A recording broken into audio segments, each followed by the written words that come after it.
Jangan lupa untuk subscribe YouTube channel Metro TV News dan nyalakan notifikasinya.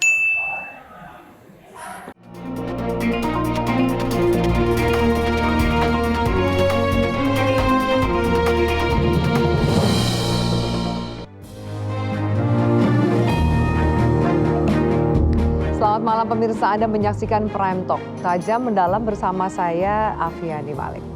Yang kita bahas kali ini adalah mengenai pandemi COVID-19 dan juga resesi yang membayangi 1 tahun pemerintahan Jokowi Ma'ruf Amin.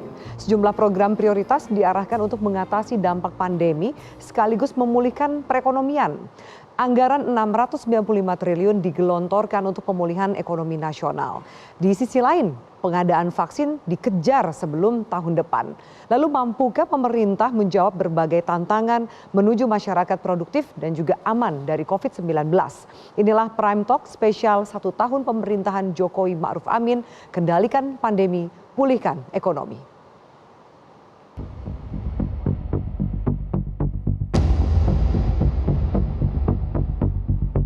Agar rem dan gasnya ini diatur betul. Jangan sampai tidak terkendali. Nggak bisa kita ngegas yang hanya ekonomi aja nggak bisa. Nggak COVID-nya juga nanti malah naik kemana-mana, nggak bisa. Dua-duanya ini harus betul-betul di gas dan remnya diatur betul. Semuanya terkendali semuanya. Program pemulihan ekonomi nasional menimbulkan sinyal positif sejumlah indikator ekonomi sejak bulan Juli 2020. Survei kegiatan dunia usaha menunjukkan adanya perbaikan kinerja kegiatan di triwulan ketiga. Sejalan dengan hal ini, kapasitas produksi terpakai atau utilisasi industri, penggunaan tenaga kerja juga mengalami peningkatan. Berkali-kali saya bilang birahi politik, tahan dulu deh. Tunggulah sampai ini bagus. Tidak ada maksud apa-apa. Karena tadi laporan Polda udah jelas berapa banyak yang kena COVID akibat demonstrasi. Mau ditambahin lagi? Anda tahu nggak berapa orang yang akibatnya mati gara-gara itu? Padahal belum baca Omnibus Law. Baca dulu deh. Apalagi pemimpin-pemimpin itu yang merasa dirinya pemimpin, mantan pejabat tinggi. Baca dengan baik-baik. Anda berdosa melakukan ini semua.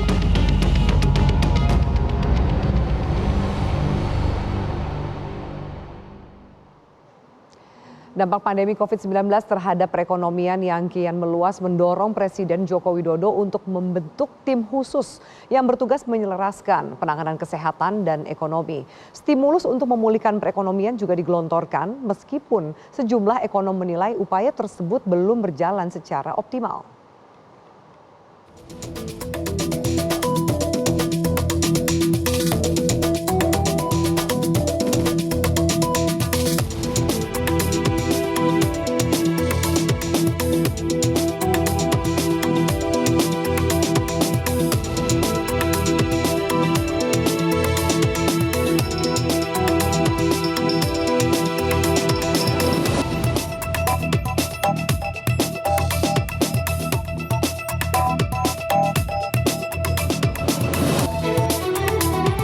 Prioritas daripada mengenai pemberdayaan dan percepatan penyerapan tenaga kerja ini harus juga segera dilakukan sehingga kita harapkan nanti Indonesia tumbuh kembali dengan ada pemulihan dan transformasi ekonomi nasional.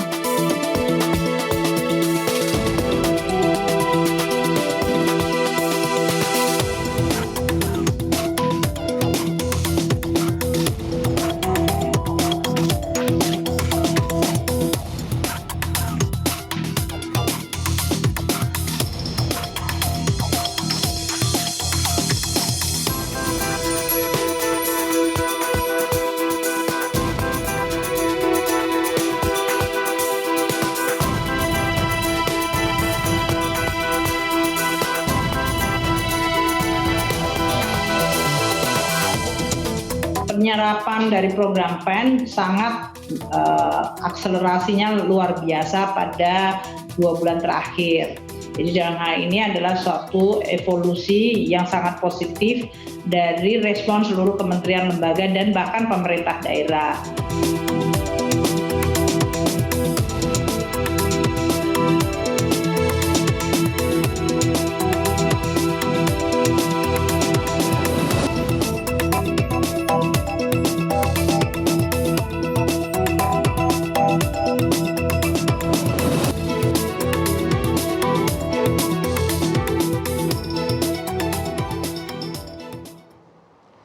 Dan pemirsa telah bergabung dari luar studio Menteri Komunikasi dan Informatika Johnny G. Plate. Bang Johnny, selamat malam.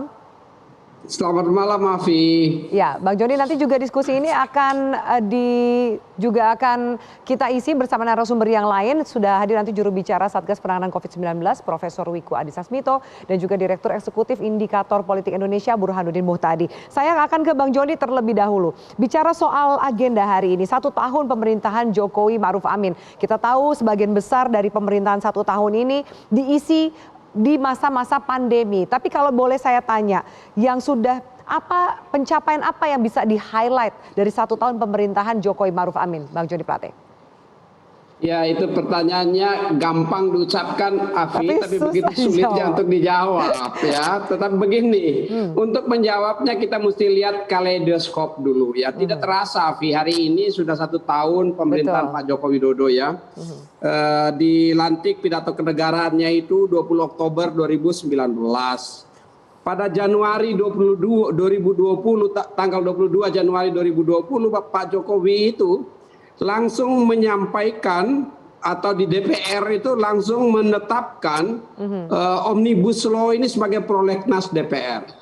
Kenapa? Karena memang waktu itu dengan semangat yang visi misi program terwujudnya Indonesia maju yang berdaulat, mandiri dan berkepribadian itu ingin dilakukan satu transformasi atau reformasi dalam bentuk transformasi struktural ya sektor perekonomian kita untuk melakukan langkah-langkah pembangunan negara demi terwujudnya Indonesia maju.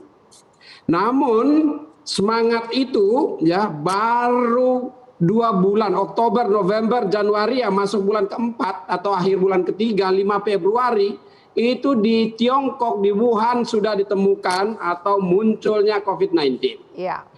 Dan dalam perkembangannya 2 Maret kasus COVID-19 pertama di Indonesia. COVID-19 ini game changer. Merubah ya seluruh arah rencana pembangunan yang tadinya terwujudnya Indonesia maju yang mandiri, berdaulat dan berkepribadian dengan seluruh program detailnya harus disesuaikan kembali dengan situasi COVID-19 ya yang untuk pertama kalinya terjadi yang berdampak pada kepanikan dunia, kepanikan para pemimpin-pemimpin negara termasuk Indonesia tentunya. Tetapi di Indonesia Pak Jokowi merespons itu dengan cara yang sedikit berbeda. Responsnya adalah dengan tetap menjaga optimisme dan melihat COVID-19 ini bukan dari sisi gelapnya, tapi melakukan satu titik awal untuk restart dan loncatan baru untuk ekonomi kita. Nah, karenanya melihat dan mengukurnya tentu berbeda, Afi. Pada saat di mana kita tidak ada masalah, belum adanya game changer, tentu mengukurnya dengan capaian-capaian dan kinerja yang berhubungan dengan visi dan misi. Namun begitu terjadi game changer karena ada COVID dan ini berdampak pada kontraksi atau pelemahan ekonomi di seluruh dunia, maka ukurannya tentu berubah. Kita melihat dari ukuran terdampaknya. Apa terdampaknya? Indonesia termasuk dari 2 hal ya, baik medis maupun ekonomi, dampaknya tidak sedalam dampak negara-negara lain. Ini satu hal yang harus kita syukuri, berarti ini muncul karena kebijakan-kebijakan yang diambil disesuaikan terus dengan perubahannya COVID-19. Dan Pak Presiden, Pak Joko Widodo hands on.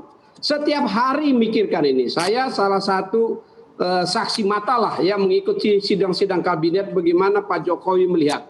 Dampak utama dari COVID-19 ini yang pertama adalah likuiditas. Likuiditas atau ketersediaan cash dunia terganggu. Likuiditas negara-negara termasuk Indonesia terganggu.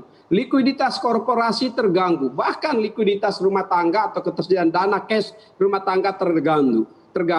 Pak Jokowi mengambil landasan-landasan pemulihannya dengan menempatkan UMKM, koperasi, dan tenaga kerja sebagai hal utama dalam perhatiannya. Dan ini dapat tercapai dengan baik ya. Kenapa? Kontraksi di sektor ekonomi kita relatif lebih kecil dibandingkan negara-negara lain. Yang kedua, Pak Jokowi tidak berhenti untuk membangun, walaupun terjadi COVID, infrastruktur yang begitu penting dalam rangka konektivitas itu tetap dilakukan. Bahkan COVID-19 ini menjadi momentum transformasi besar-besaran Indonesia, termasuk transformasi sektor telekomunikasi dan digital. Jadi COVID tidak menyetop optimisme Indonesia di bawah leadership kepemimpinan Pak Jokowi untuk terus membangun, tapi dengan memperhatikan game changer-nya, ada perubahan-perubahan itu.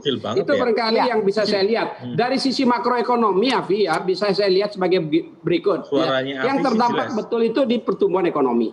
Tetapi di aspek yang lain, ya, Gini rasio saya kira relatif masih tetap baik ya, karena ada strategi perlindungan sosial ya. Lalu inflasi terkendali ya, neraca perdagangan kita dari dulunya biasanya defisit, sekarang ini menjadi lebih baik ya.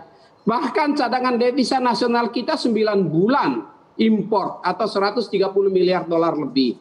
Jadi dari banyak aspek-aspek makroekonomi terjaga dengan baik sebetulnya secara makro, tetapi pertumbuhan memang terganggu. Nah, karena yang terdampak besar adalah sektor rakyat kecil, UMKM, koperasi yang penyumbang GDP terbesar nasional kita 60% dan menyerap tenaga kerja yang besar hampir 100 juta di sana.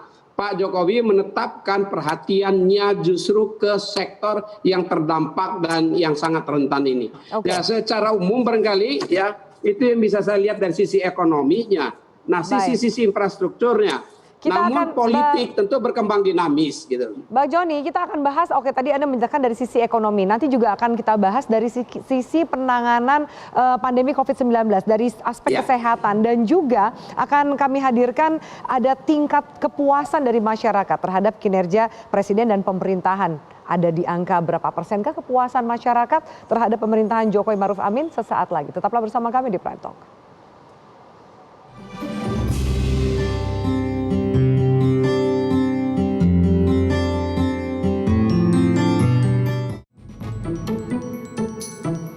Terima kasih Anda masih bersama kami di Prime Talk pemirsa. Tingkat kepuasan masyarakat terhadap kinerja Presiden Jokowi ternyata masih tinggi meski diterpa kondisi pandemi.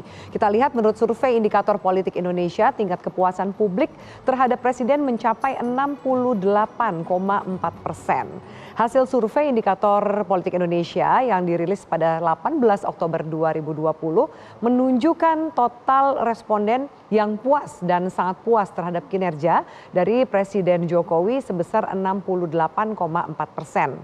Persepsi terhadap kinerja Jokowi Maruf Amin ini juga cenderung stagnan di kisaran 60-an% sejak awal 2020. Bagaimana dengan keadaan ekonomi? Seperti apa persepsi dalam keadaan ekonomi saat ini? Di sisi lain survei Indikator Politik juga menangkap dan menemukan 65,3% responden menilai kondisi ekonomi nasional saat ini buruk dan sangat buruk. Terdapat satu lagi poin yang menarik terkait dengan prioritas penanganan pemerintah. Apakah kesehatan atau ekonomi? Yang mana yang digas, yang mana yang direm? Ada pergeseran sikap responden dari waktu ke waktu. Di bulan Mei, mayoritas responden menilai pemerintah harus fokus ke kesehatan dibandingkan ekonomi.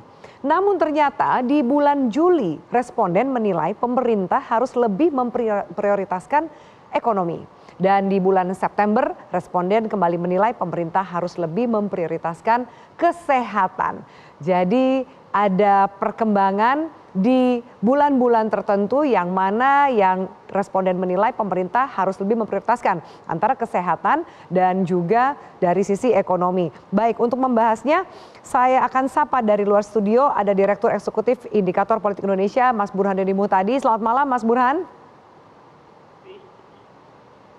Mas Burhan bisa mendengar saya jelas dari studio?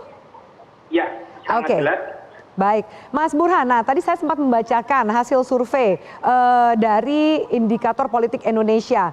Soal tingkat kepuasan di atas 60% terhadap kinerja Presiden Jokowi dan juga Wakil Presiden Maruf Amin. Apa yang bisa Anda jelaskan tingkat kepuasannya ternyata di atas 60%?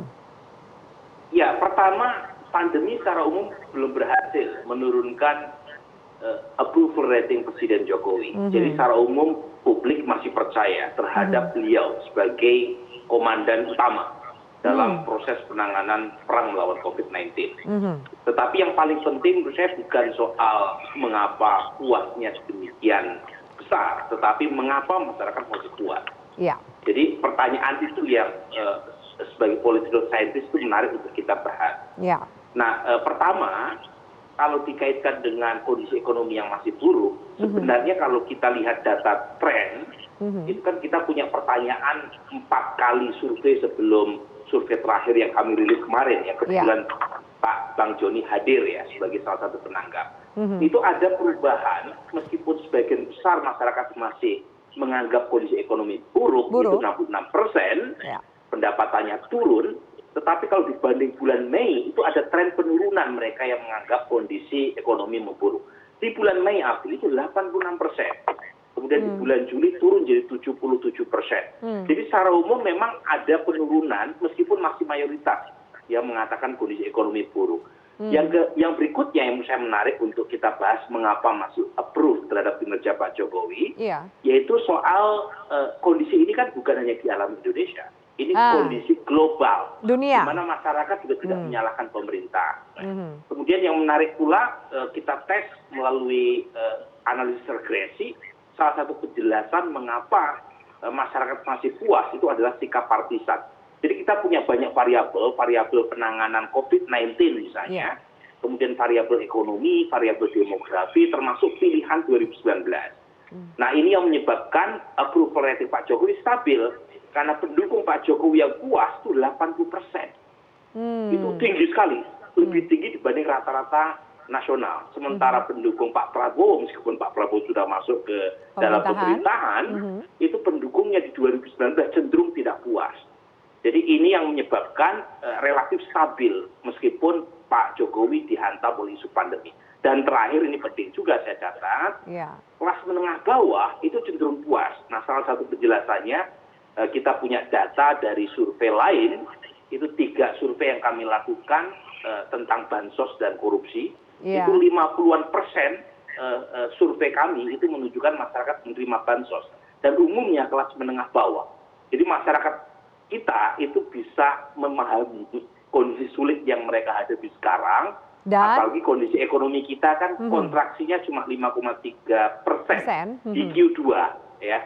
Kalau kita bandingkan misalnya dengan India, dengan Chile, ya, ini 2 negara yang melakukan lockdown, tetapi kontraksi ekonominya puluhan persen. Indonesia not that bad. Gitu. Jadi apa yang perlu diteruskan kalau kemudian memaklumi bahwa ini bukan kesalahan pemerintah dari kondisi ekonomi yang buruk, tapi apa yang perlu diteruskan? Karena pemakluman itu kan nggak mungkin ada sepanjang tahun kedua. Nah, ini baru saya masuk ke kritik ya. Jadi kalau kita lihat, karena sebagian besar yang puas itu datang dari kelompok partisan dan kelompok kelas menengah bawah, itu shaky, Pak Menteri ya. Ini kebetulan ada Bang Joni. Jadi perlu ada peningkatan dan signal atau gesture dari pemerintah, terutama soal penanganan kesehatan. Ini penting. Kalau soal ekonomi misalnya on the track, tapi soal kesehatan, itu kelihatan kelas menengah atas yang cenderung kritikal itu kurang menangkap strategi yang jelas dari pemerintah. Misalnya ya, ini ada dosa bawaan. Di awal pandemi itu respon dari leading sektor atau komandan utama yang bertanggung jawab soal pandemi itu relatif tidak precise dan tidak proper. Misalnya seolah-olah menegasikan pandemi masuk, seolah-olah akan sembuh sendiri, itu dosa bawaan belum rapi sampai sekarang gitu ya. Kemudian saat perlu ini ada masif testing, masif tracing, saat yang sama juga keterbukaan dan transparansi data, surveillance yang jelas, sehingga masyarakat terutama kelas menengah atas mau spending. Ini yang terjadi kalau kita lihat mengapa di survei terakhir itu kesehatan naik lagi, itu ada ceritanya. Jadi ceritanya singkatnya begini. Ketika pelonggaran PSBB dilakukan, masyarakat euforia, terutama kelas menengah bawah, karena mereka nggak punya tabungan, mereka harus makan keluar rumah. Kerja. Tetapi yang punya uang kan kelas menengah atas, masih khawatir dengan kondisi COVID-19 yang belum tuntas. Mereka tahan itu uang, mereka nggak mau traveling, mereka nggak mau mengeluarkan konsumsi seperti yang biasanya. Sementara kelas menengah bawah ketika keluar rumah, nggak dapat, ekonomi masih ada constraint karena memang COVID belum selesai.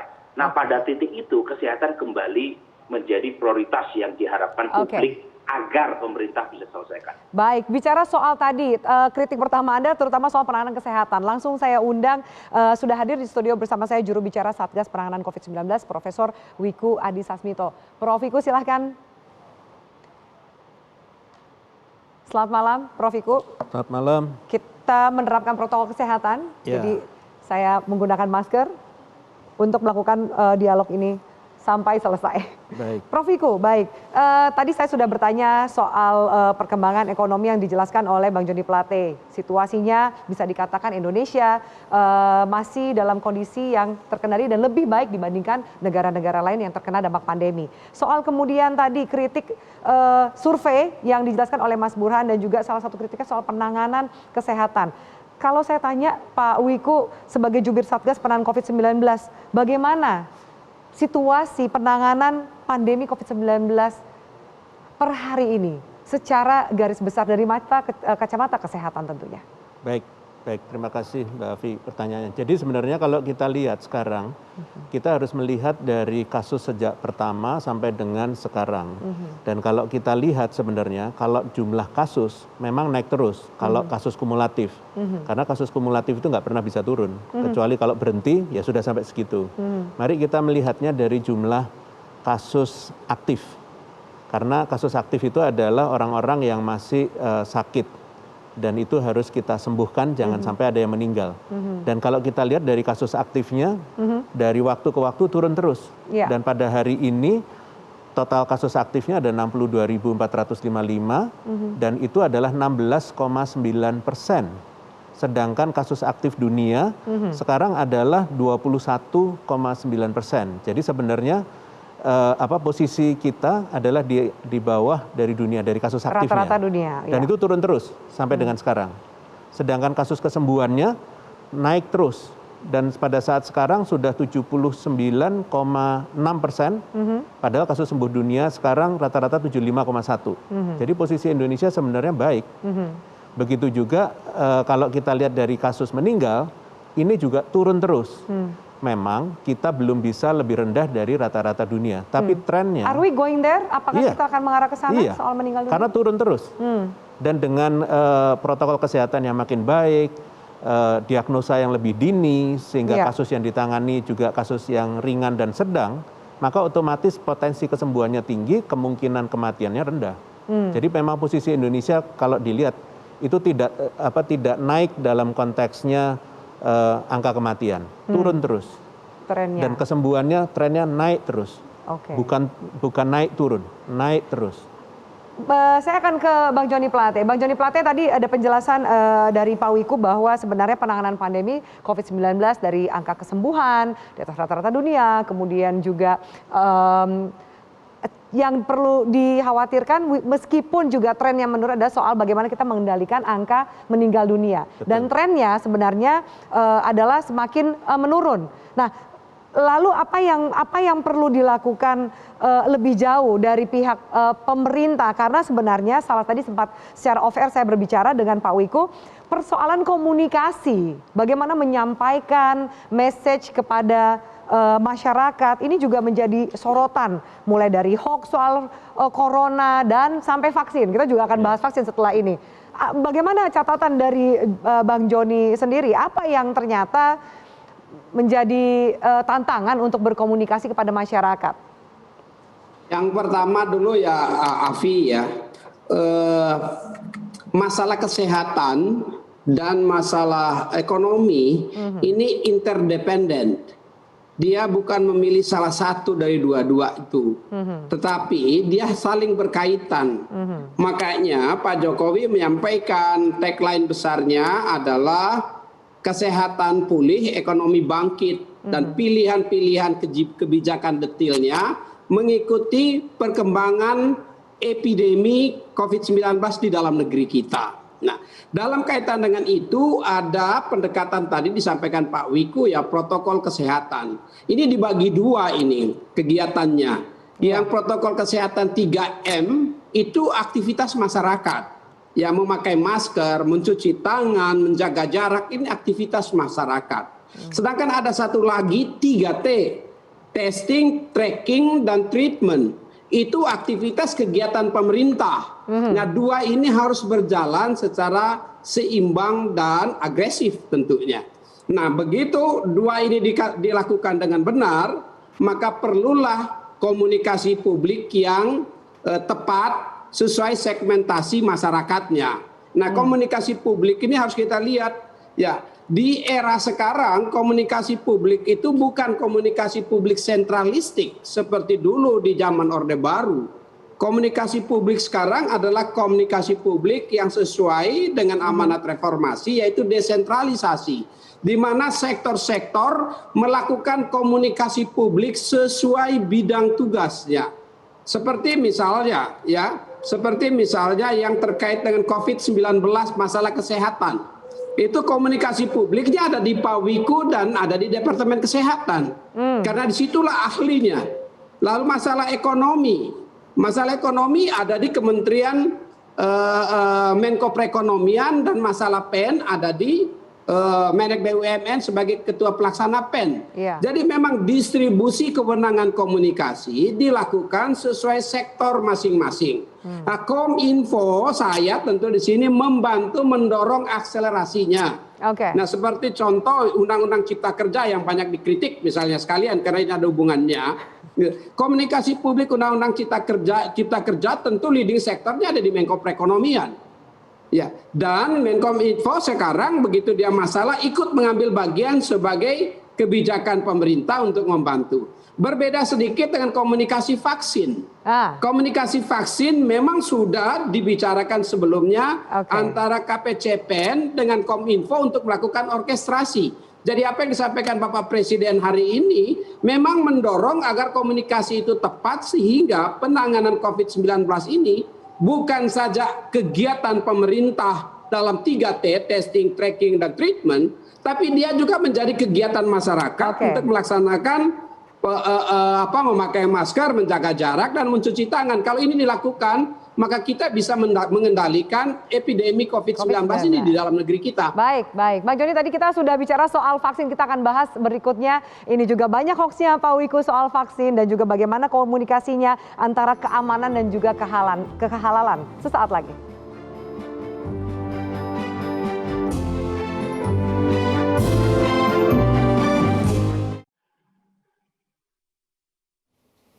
Persepsi di masyarakat, kalau komunikasinya kurang baik bisa kejadian karena Undang-Undang Cipta Kerja ini. Jadi saya harapkan betul-betul disiapkan mengenai vaksin, mengenai komunikasi publiknya terutama yang berkaitan dengan halal dan haram, yang berkaitan dengan harga, yang berkaitan dengan kualitas, nanti yang berkaitan dengan distribusinya seperti apa. Meskipun tidak semuanya perlu kita sampaikan ke publik, harga ini juga tidak harus kita sampaikan ke publik. Seperti yang disampaikan oleh Presiden Jokowi bahwa komunikasi soal vaksin ini harus baik agar tidak menimbulkan pro dan kontra atau gejolak di masyarakat. Pak Wiku, sebagai jubir Satgas penanganan COVID-19, sejauh ini mungkin sampai akhir tahun ada harapan, ada vaksin yang bisa dibagikan kepada sebagian masyarakat, tidak semua tentunya yang sudah melewati uji klinis. Sejauh ini penjelasan Anda soal vaksin yang nanti akan dibagikan atau divaksin ke beberapa bagian dari masyarakat ini, vaksin apa dan dampaknya, efeknya seperti apa untuk masyarakat? Jadi sebenarnya yang paling penting untuk masyarakat itu adalah vaksinnya ini ada apa enggak sih? Kan begitu. Ya, vaksinnya akan ada. Tapi yang lebih penting lagi mereka pasti tanya, aman dan efektif enggak? Karena fungsi vaksin itu yang pertama adalah untuk membuat timbulnya imunitas tubuh. Jadi kan harus efektif atau efikasi. Ya. Dan kalau disuntikkan harusnya kan aman. Taunya aman dan efektif itu apabila seluruh prosesnya untuk pengujiannya selesai. Uji praklinis, uji klinis tahap 1, 2, dan 3 semuanya selesai dan hasilnya memang bagus. Begitu. Itu yang penting untuk masyarakat disampaikan.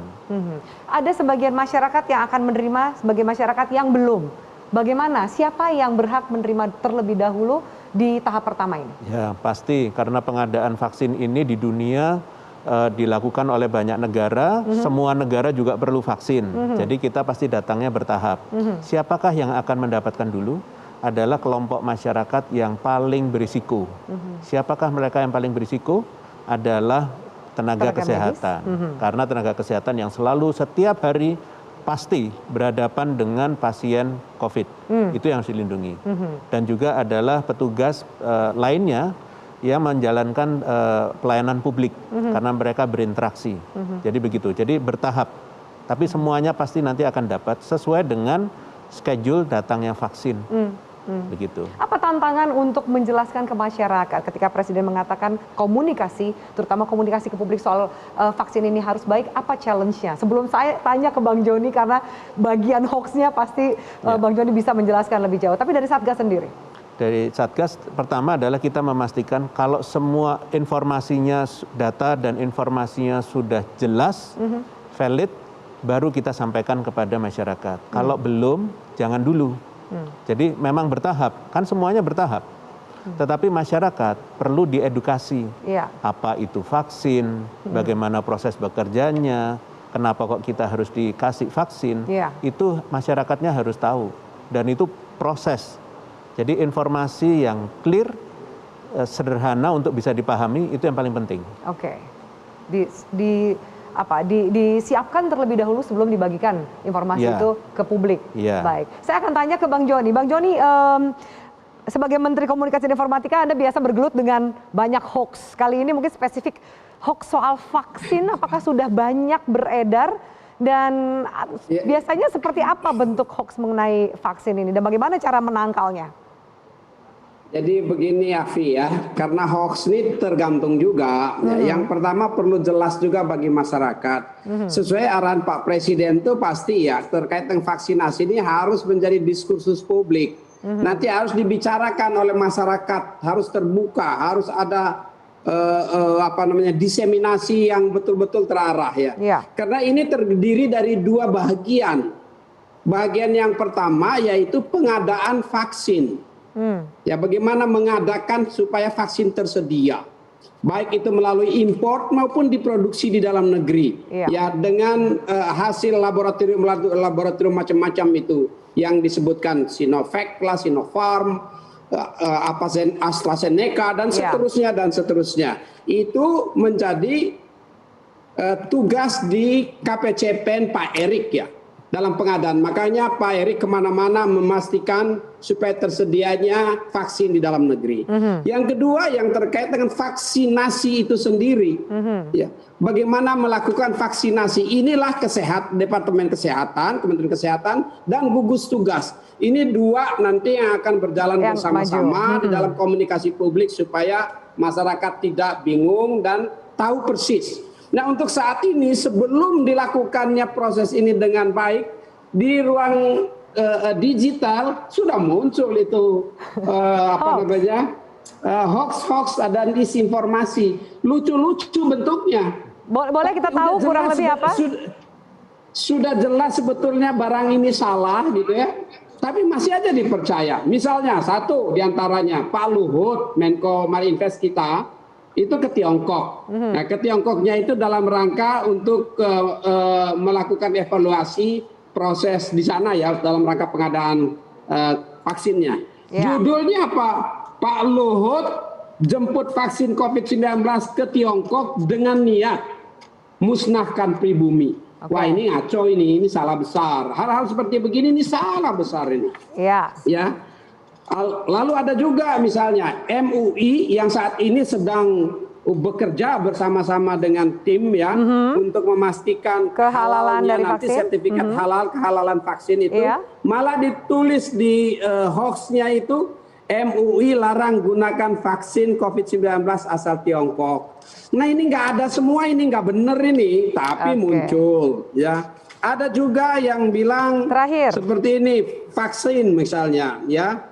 Nanti guru dan ustadz masuk kelompok pertama yang terima vaksin. Ini semua nanti akan diputuskan kemudian. Tadi Pak Wiku udah sampaikan, Prof. Wiku udah sampaikan. Ini akan dikategorikan sesuai jumlahnya, nanti dibicarakan terbuka sehingga tidak ada perbedaan pendapat di masyarakat.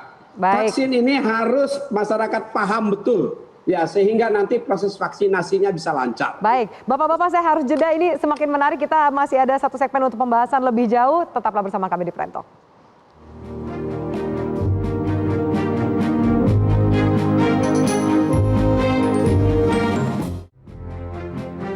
Bicara soal vaksin tadi sempat disampaikan banyak sekali hoax. Nah, ini bicara soal tantangan dan strategi komunikasi publik dari pemerintah kepada masyarakat. Mas Burhan, itu juga menjadi catatan Anda di segmen awal tadi sempat kita berdiskusi. Lalu apa yang harus dilakukan ke depannya, Mas Burhan, untuk menjaga kepuasan dari masyarakat terhadap kinerja pemerintah?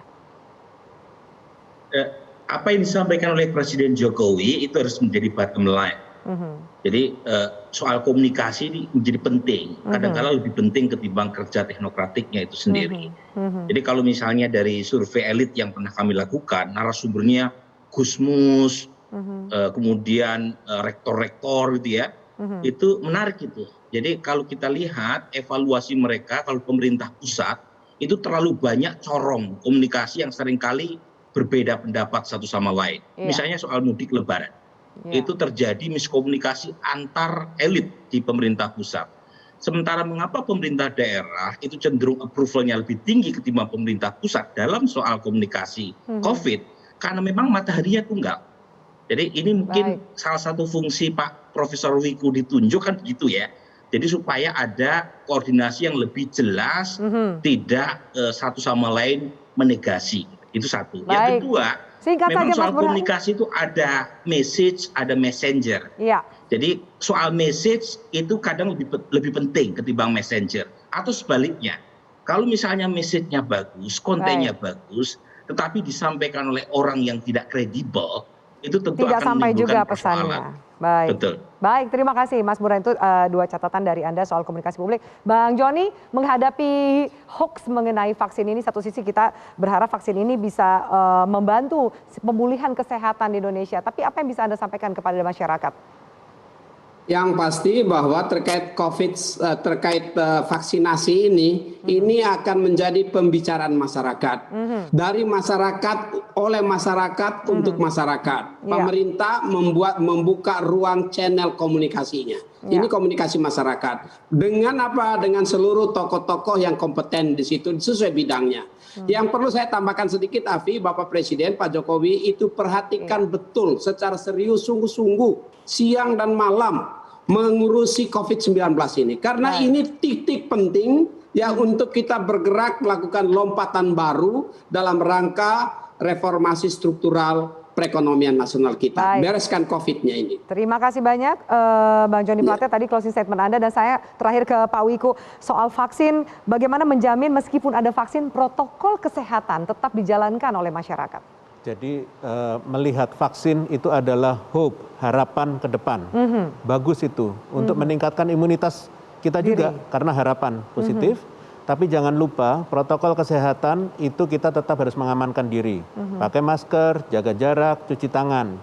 Dan jangan lupa juga meningkatkan imunitas yang lainnya. Caranya olahraga, istirahat yang cukup, makan makanan dengan gizi seimbang. Jadi ada vaksin bukan berarti kita bisa gaya-gayaan hidup seperti sebelum pandemi. Virusnya tetap mengancam. Jadi kita tetap harus waspada, tetap melakukan itu. Terima kasih banyak, diskusi yang menarik sekali Pak Wiku Adhisa Smito, Bang Joni Plate dan juga Mas Burhanuddin Muhtadi atas waktu dan kesempatannya, juga semoga bermanfaat bagi pemirsa di rumah. Informasi ini tetap jaga protokol kesehatan Anda. Mari bersama-sama kita kendalikan pandemi untuk pulihkan ekonomi. Saya Fian Malik undur diri, selamat malam, sampai jumpa.